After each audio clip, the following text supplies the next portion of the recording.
bigat dito pala siya. Tagal siya kulong, may tricycle siya.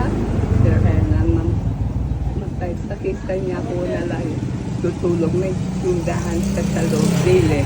May tindahan. Tinigyan niya ako pang kainaalala nga ako. Nang kahiga ako 7-11 kung nalabas ko. Di na ako pwede sa palengke may asawa na sinilwe. Taga dito din yung napangasawa niyo. Kaya diyan kami madalas si Simbang Paakyat, Divine Mercy. So Divine Mercy. Pag kanina sa kaya ko po therapy lang sabi ko simba ko pang Sabado na pala ngayon dapat Biyernes.